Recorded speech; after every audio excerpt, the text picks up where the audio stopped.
അപ്പൊ welcome to my channel. അപ്പൊ ഇതാണ് അനാർ ചെടിയാണ്. അനാറിന്റെ ചെടി പറ്റിയിട്ടാണ് നമ്മളെ വിശദീകരിക്കാൻ പോകുന്നത്. അപ്പൊ ഇതാണ് നമ്മളെ അനാർ ചെടിയാണിത്.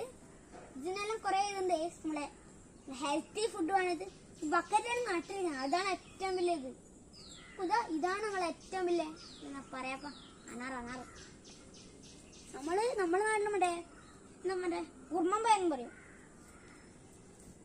ഇത് ബക്കറ്റാണ് നട്ടിരിക്കുന്നത്. മിക്സ് എന്ന് പറഞ്ഞാൽ നമ്മള് ചാണകം ഉണ്ടാവില്ലേ, അതേപോലത്തെ ഒരു മിക്സ് ആണത്. അപ്പൊ ഇത് വീഡിയോയിലുണ്ട്. ഇവിടെയും കുറെ ചെടീൻ്റെ ഉണ്ടോ, ഇതുണ്ടോ നല്ല എന്ത് മുട്ട ഇരിക്കാനൊന്നുമില്ല. ഇത് ബക്കറ്റ് ഉണ്ട്. നിങ്ങള് ബക്കറ്റിലാണ് നമ്മുടെ തുണിയിലിട്ട് വെക്കുന്ന ബക്കറ്റിലാണ് വെച്ചിരിക്കുന്നത്. ചാണകവും അങ്ങനത്തെ എല്ലുപൊടിയും കുടിച്ചാണ് ഇത് മിക്സ് ചെയ്തിരിക്കുന്നത്. ഇതെല്ലാം കുറേ ഇതുണ്ട്.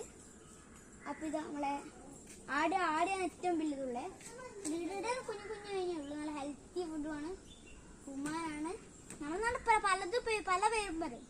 റുമാന് പിന്നെന്തിനും പേരൊന്നും പറയാൻ വരെ ഇടുന്നില്ല. ഉറുമാമ്പയോ അങ്ങനത്തെ എല്ലാം പറയും. വേറെ വാക്കെന്നാ പറയുന്ന നമുക്കറിയില്ല.